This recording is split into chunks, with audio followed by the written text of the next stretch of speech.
Welcome back to Asinine Radio, a weekly podcast where we talk about music, and, well, that's pretty much it. So, let's go!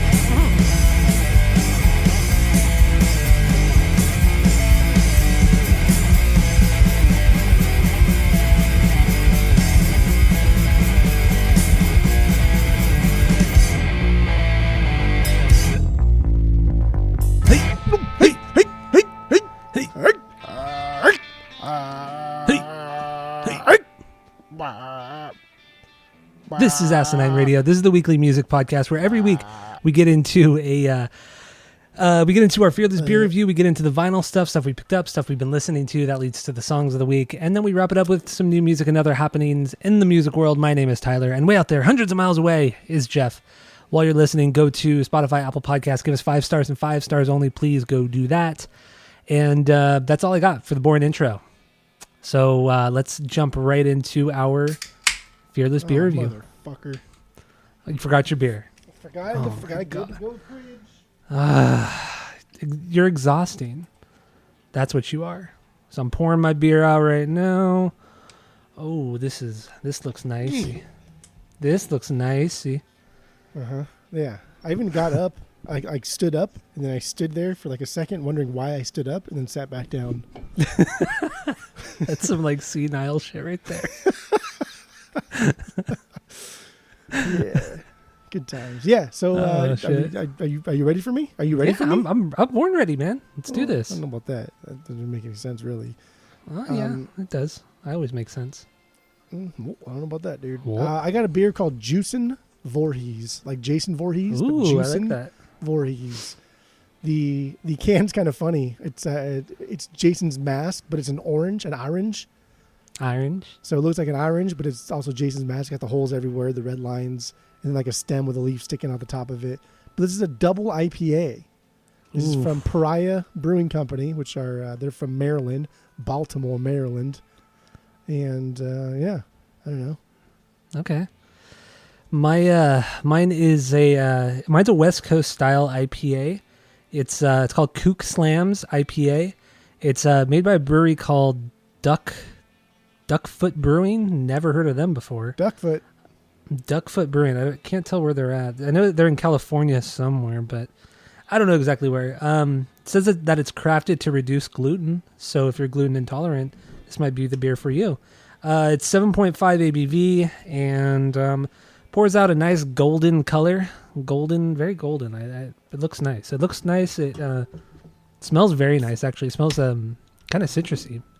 I expected more floral, but, it smells good. So, I don't know. You ready to start this shit? I'm pouring it right now. If you could just... Oh, my God, dude. Maybe hold on for like 5 seconds in your life. I bought this from a new gas station. This gas station is... it's not quite as good as the other one that I go to, but this one I can drive my golf cart to, and I feel comfortable crossing the street here in the golf cart. So this is the gas station I'm going to go to from now on in my golf cart. And your fixed golf cart too. Kind of. Still wobbles? It still wobbles at high speeds, and then we fixed the axle. I'm kind of like a car guy now. Honestly, I know a lot about cars. Yeah. Call me like a what do you call them? The grease monkeys. I'm like a grease monkey. Yeah, based off of one experience. Yeah, I know what spindles are. I know what tie rods. I can change them. I can do stuff. You know what the Johnson rod is? Johnson rod, absolutely. Yeah, absolutely. Yeah, no, I'm ready to go. Now I'm ready to go. I am too. So let's start this. Ooh, baby. Oh, baby, oh, baby, oh, baby. Oh, baby, oh, baby, oh, baby. That is a beer. So what do you think of yours? Your Jason Voorhees.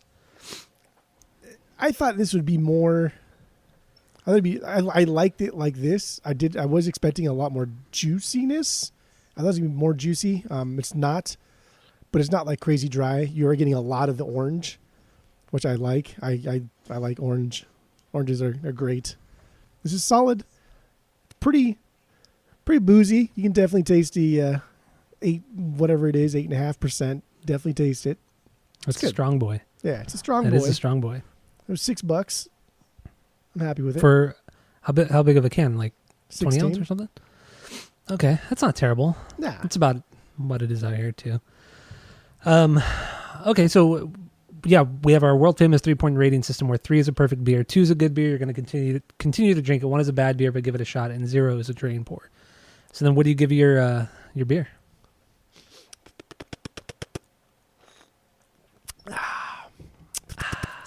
I do a 2. I'll buy this again if I'm at that same gas station because they sell single cans of this. Okay, so I like that. If I can't find anything else, I would buy this as a starter beer. Summer's coming up. I need like a good kind of like heavier starter beer when I go in the pool. I like that. Yeah, I like it. Get your higher percentage starter beer, and that way you kind of just stay in the pool. Yeah, that's what I'm going to start doing too for the next couple months because I now have a pool. Yeah, you got a pool. I got a pool now. You're a pool guy. I'm a pool guy now for 2 months. It's great. Are you be in the pool by yourself? Oh, hell yeah, I'm going to be in the pool by myself. Being in the pool by yourself is pretty legit. It's pretty fun. I'm just going to sit under the waterfall and just zone out under the waterfall. Dude, just put some tunage on and then you're good, bro. I know. I'm excited. Yeah, pools are dope. So my Kook Slams IPA, I really got this because the label is just so ridiculous. It's like a cartoon character of a guy in a Speedo slamming a beer. He's on a Segway or has 1 foot on a Segway and a wave is about to crash on top of him behind him. It's a really weird label, but it caught my eye and that's really why I bought it. But this is I sent you a picture or the Beer Advocate page for it. I'm looking at it right now online too. It's fucking stupid, right? Some really short shorts there. So yeah, I do enjoy this one. This is it's a little more malty than I was expecting because usually West Coast are pretty they're more hoppy than anything. But this is solid. I give this one a 2.25. I'd drink this one again for sure. I'd buy a 6-pack of it too if I saw it out in the wild. I like the name. Buy a 6-pack. I like the name. Kook Slam. Kook Slams. Yeah, I like that too. I like the name of the brewery, Duckfoot Brewing. Never heard of it. I didn't really look it up to see where it is. I assume it's maybe it's something to do with like duck diving or surfing because the kook. I mean, kook is like someone who pretends to be a surfer and they're not a surfer, a poser. That's kind of funny. That could be it. Yeah, they're in San Diego, so maybe if I'm ever in San Diego again, I will go there. I wonder where it's at. I wonder if it's Gaslamp. I like Gaslamp. Some good shit over there. Like Gaslamp. It's ritzy and nice, and it's fun. There's a lot of good, cool places to go. It's expensive, but it's really nice. Oh my god! No, not just to go to like breweries and bars and shit. It's expensive down there, baby boy. It's no more expensive than going to any other brewery. Not Champions out here. Well, okay, I'm talking about California. Sorry, I don't live in Arizona. Jesus Christ. Dude, if you can get a beer and a slice for a nickel out here. No, you can't. Some change left over to take the bus home. All right, so you gave yours a 2 out of 3. I give mine a 2.25 out of 3. Let's move on to the vinyl stuffs. Like I said, stuff we've been listening to, some new stuff we got, and that'll lead to the songs of the week. Also, if you want to follow along, play along, I'll put a link to the playlist of all the songs that we play on this episode, so you can listen at your leisure and enjoy yourself. So, let's start with you, Jeff. What do you got? Listen at your leisure. Leisure. First thing I got British here. accent. Leisure. The first thing here is the band Cake Eater. Cake. This is their third album, Prolonging the Magic. We did, what did we do? We did Fashion Nugget, right? Yeah, we did Fashion Nugget, yeah. We did Fashion Nugget on the pod. Never really been a Cake fan, never really got into them. But after doing them on the pod, pretty damn good. Pretty cool band. Like a lot of, I don't know, just like the rhythm section is just fucking unreal. So they're really great. This was my favorite Cake song, Sheep Go to Heaven. I love the way he sings it. I like the way he says hell. And he's just like, goats go to hell. Let's like the last part just trail a little bit. God, I love the way that guy sings. Just amazing. But I got this in the vinyls. I think I ranked this my number 1. There's a lot of country, really? A lot of like alternative country influence in this album. So I like that. So I remember the song. I remember the song being a real standout. I think it was the most unique song on the record. There's a bunch of good ones. It's a weird one. There's a bunch of good ones here. I don't know. It's good. It's a good one. Yep. Get into it. What else you got? And then I got Iron Maiden's Killers album. This is their second album and their last before they got really goofy with what's the other guy's name? Not Paul. What's the other singer's name? Bruce Dickinson. Dickinson, yeah. Before they got really goofy with his singing. So man, the guitars are so goofy on this song. it's interesting because their first I think I have their first 5 now, and yeah, all the way to Power Slave, which is their 5th. So I had their first 5. This is my least favorite. So when a big purge time comes, this is probably going to be going. This is my least favorite. I don't feel there's one. I feel every album they have has at least like one just mind blowing beyond banger. Like every album has at least one of those things, and then every other song on that album is goofy, fun, technical, but still good. Yeah. But this album just doesn't have that beyond banger on it. Just nothing on here, I think, is just like, holy shit, mind blowing. But everything's good, and I like this song. I think I chose the title track, Killers, Killers, Killers. Yeah, you did. And it is goofy. I think Paul's voice is, I don't want to say terrible, but it's just not very good on this album compared to what it was in the first one. Because their first album was very like kind of like DIY. They were feeling each other out, kind of like punk because the whole punk thing in the late 70s and early 80s, and so there's still a little bit of like punk edge to their first one. This one is them trying to be a more Iron Maiden sounding band, and I don't think it worked that well with Paul. I think it works better with Bruce, even though I don't like his voice. I think this song was just overly technical for no reason. Like it just didn't sound great. But their first album had Phantom of the Opera, right? And that's obnoxiously up its ass. But it's fucking so goddamn good. It is good. It's unbelievably good. So I just think Killers is their weakest out of their first 5. That's fair. But I'm glad I got it for now. So yeah. Where'd you get it at? Secrets, Nichols? Baby. Secrets, baby. Why is it Secrets? No, I got it Nichols.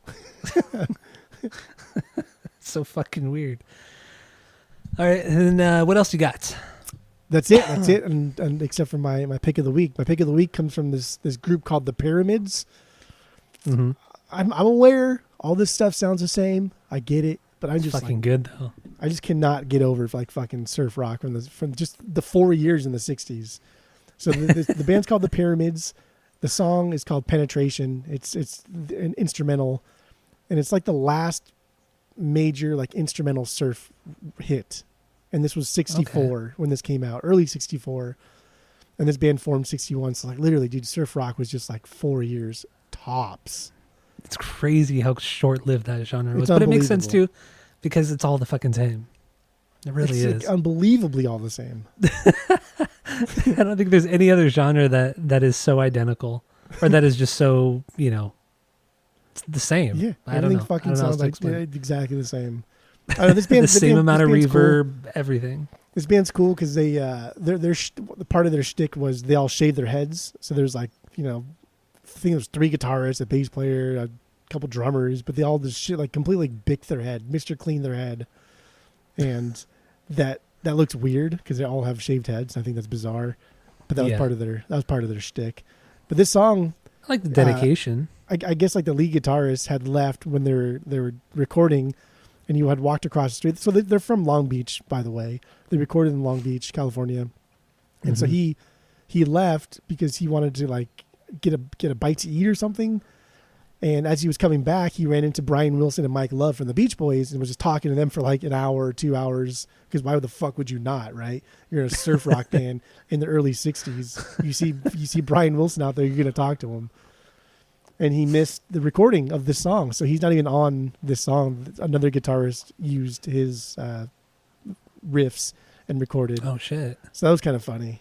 Right, like you come back. That's a cool story, though. You come back to the studio and you're like, "Oh, dude, I just ran into Brian Wilson." Everyone's like, "Oh my god, that's so amazing!" Oh, by the way, we finished the song without you. Like, why would they do that? I don't get it. I guess he was gone for like a while, like hours.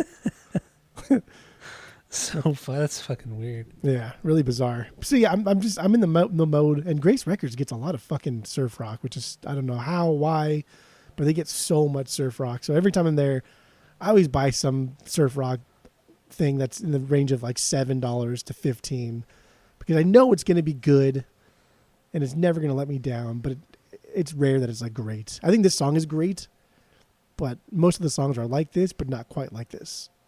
But that's what you want. Like, it's fine. Like, you know what you're getting yourself into, and it's just a great listen. That's why I keep buying them, baby boy. That's why I keep buying. I have a lot of surf rock now. And, yeah. Wait, and how did you hear about this band, the Pyramids? Because they look like a surf rock band, and I just Googled them, the Pyramids bands. It's surf rock, and it was like $15. I said, yep, I'll buy it. Okay. Yep. So let's play a little bit of the song Penetration. It's a weird title. Penetration by the Pyramids.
There's pretty much the entire song right there. It's only like 2 minutes long. Yeah.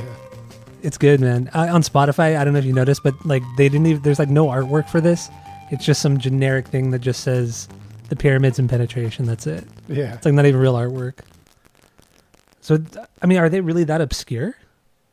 They only did one album, and then it was just, it's called like the Pyramids Play Penetration. And they did that after or during the release of this, but they've been around for a while. They were on like a lot of TV shows, and it was just like practice for surf bands to release 7-inches, because, you know, like Delphi Records and all these other record companies just wanted to put something out, make a little bit of money, and then call it a day.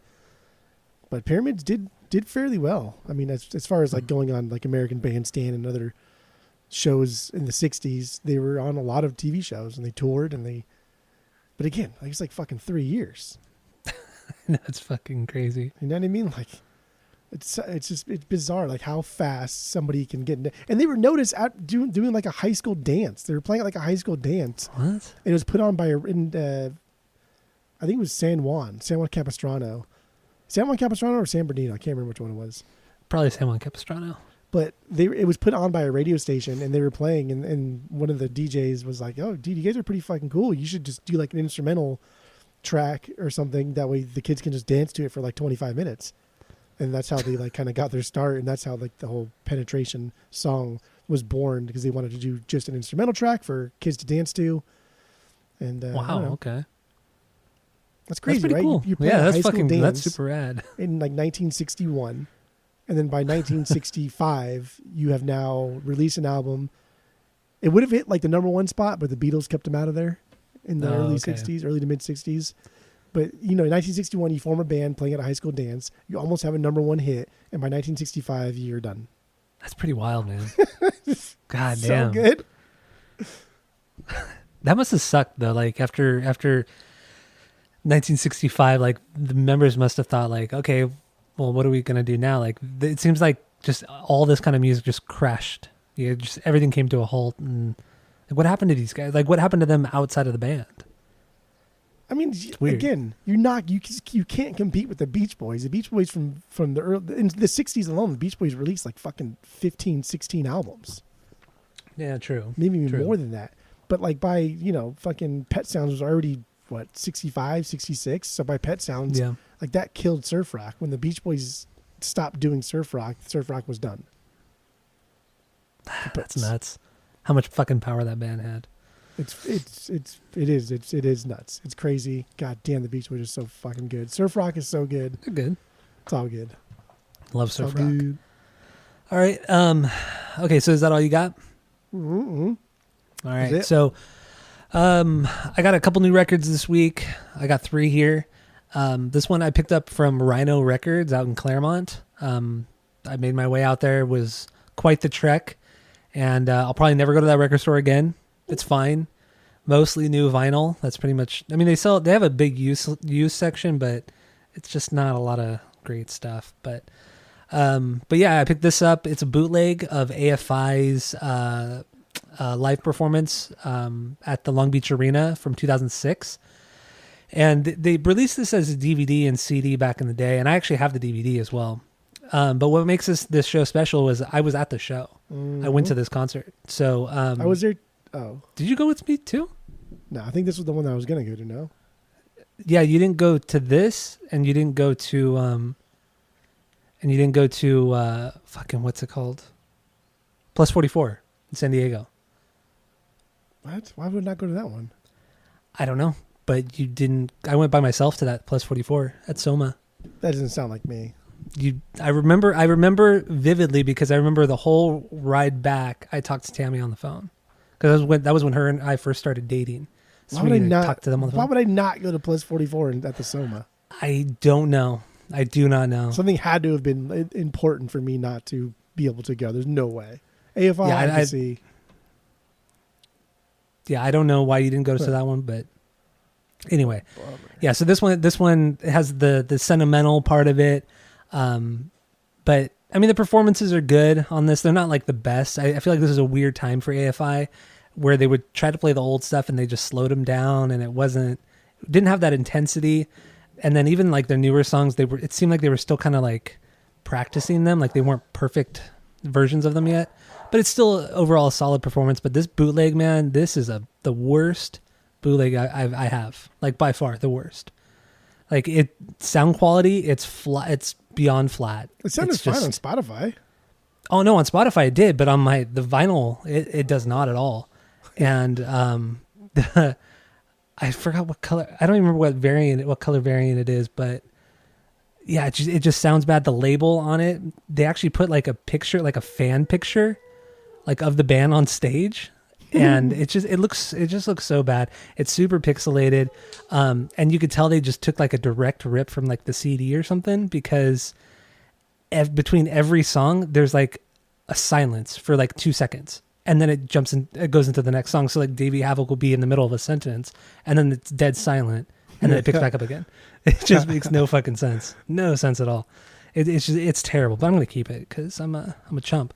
Well, it's like greatest hits anyway. I mean, live albums are just greatest hits, and this time is a perfect time to get a greatest hits album. Yeah, it's good. It's fun. It was a good nostalgic trip. So yeah, I got that one. Picked up Ghosts album Meliora. This is their third album from 2015. So now my Ghost collection is complete. Actually, I take it back. I do need that 7-inch. I do need that 7-inch.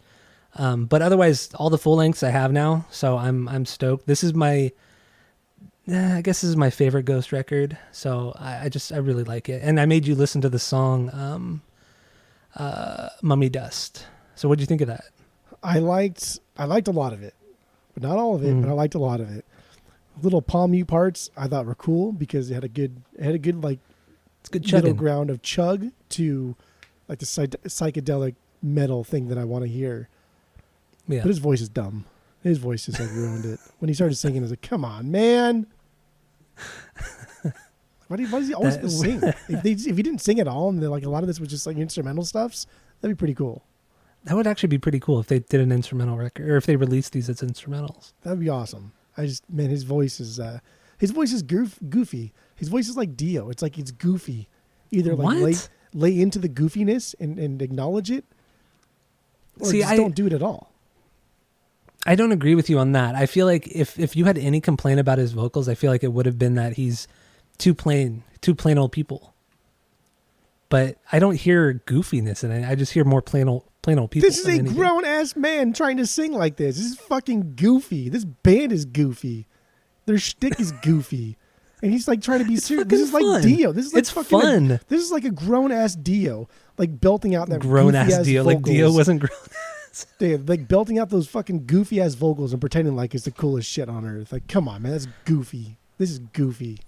But they're not even being serious though. It's all for fun. They're not being serious. I don't know if they're being serious or not. It sounds like they're being serious. I don't hear any fun in these songs. Oh man, just one day, man. You'll get it one day. I mean, we're gonna do a Ghost record on the pod at some point. It's on my to-do list. We should have done Ghost next week. Let's do Ghost next week then. I'm down to do Ghost next week. No, you're not. No way. I am. I want to put this to fucking bed. I do. Okay, we'll do good. Okay, that's what we'll do next week. Okay, cool. We're planning on doing Turnstile. So anybody listening, if you're disappointed, it sucks for you. Yeah, fuck off. Okay, so let's get into my final one. My pick of the week. This comes from a local band called Horse the Band. They're a Nintendo core hardcore band, and they were only around for maybe 10 years. I think they broke up in 2012, and picked up their album The Mechanical Hand. This is the only time it's ever been pressed. It was pressed for Record Store Day, and according to friend of the pod Skip, I guess like the distributor fucked up, and they ended up damaging a bunch of the copies of it, so a lot of record stores didn't get it in stock because a bunch of them were damaged, and that sucks. But I myself and friend of the pod Mike snagged a copy from North Carolina, and perfect variant to match the cover art. And the cover art is just absolutely insane too. Like it looks so cool. Stupid. It looks cool from afar, and then you really kind of look at the details of it, and you're like, wow, dude, there's some really stupid shit on here, but it's all intentional. This band they're just pure fun, just crazy, stupid fun. You and I have seen them. You and I saw them back in 2006. Yeah, in 2006. And they were just put on a great show. A friend of the pod, Mike, and I saw him a couple years ago, right before COVID. They did a reunion show out in LA, and we went to that, and that was fucking insane. That was one of the best shows I had been to in years. And they came out of retirement for that. Like they hadn't played for for almost 10 years at that point. So they're fucking insane. They're a wild fucking hardcore band. And this record is so fucking good. It's insane. It sounds great. This pressing sounds fantastic. It's loud and dynamic. Like it's not just like this wall of sound and noise. It just sounds fucking great. It's a great pressing, and you should pick it up, man. I know you like this band, and you should pick it up, man. Oh, you did? I bought it today on Discogs. No shit. Yeah. Fuck yeah. With tax and shipping, it was just under 50. Oh, that's not bad. Because I think ours was 35 or 40 after shipping. Yeah, so not. I should have bought it when it came out, but that's all right. Yeah, whatever. At least you have it now. That's good. Now. Did you buy it after you listened to this playlist? Yeah. This song is so good because it was like instant nostalgia. Yeah. Oh man, dude, it's just insanity. So I'm gonna play the opening song, Birdo. I mean, it's a great opener, great fucking opener. So here it is. I'm just gonna jump right into it. Birdo from Horse the Band. Ah, eggs.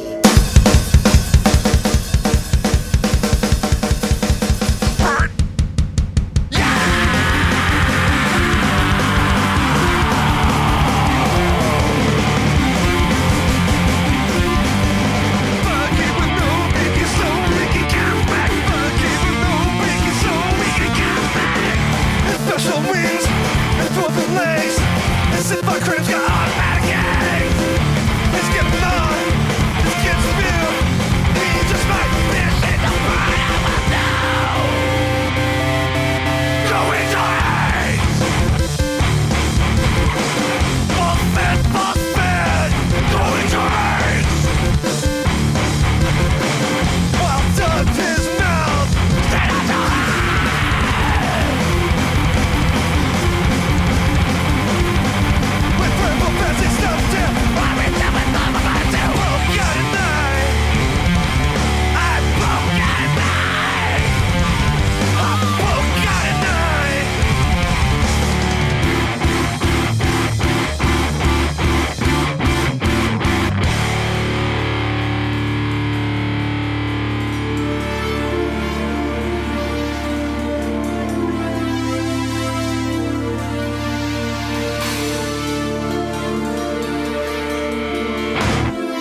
right, there's a bit of Birdo from Horse the Band.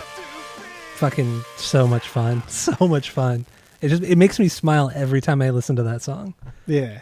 It just everything about it is wild. That opening, I didn't know until this week that beginning part is from the Hobbit movie, for the animated movie from the 70s. Oh, I didn't know that either. Yeah, I had no idea. I've seen that movie I think I've only seen that movie once. I saw it in high school. I sure saw it. Did you really? I saw it. Did you watch it for English class or something? Yeah. Okay. Yeah. It wasn't Miss Chronic, but it was. I think it was for an English class. Okay. Yeah, I never watched it in high school. I watched it after. But yeah, this band, man, this song is all over the place. That really, it's that chugging guitar part, and then just that really really high guitar part. It comes out of fucking nowhere. Oh, fucking love it. I recommend everybody go check it out. I mean, hearing this on the podcast, you're only hearing the mono version of it. Just go listen to it. Just listen to it, man. It's just fucking good. Go listen to the whole record. Just do it, man. Just do it, bro. Just do it. All right. That's all I got for the vinyl stuffs. Do you have anything else? No, that's it. No? Okay. Well, I mean, nothing new has come out this week that I thought was really worth talking about. Right? It's been a pretty slow week. So unless you want to sit here and shit all over Smashing Pumpkins again, that's fine. I don't want to. I mean, Smashing Pumpkins, I was wrong a couple weeks ago. I said that their album Autumn had come out, but no, it didn't actually came out this week. So, fuck it. But we'll get into it when you get the album, though. Okay, yeah, that's true. I'm getting it on Thursday. It's arriving on Thursday. I don't want to talk about this twice. Okay. I won't do this once. All right. Cool then. I don't know. That's all I got. That's all she wrote, right, boys? That's all she wrote. All right. Well, thank you all for listening. Go to Spotify, Apple Podcasts. Give us 5 stars and 5 stars only. Tell all your friends and keep listening. And this week we're getting into CKY and their record, Can't Kill Yourself, Volume 1. So that's it. That's all.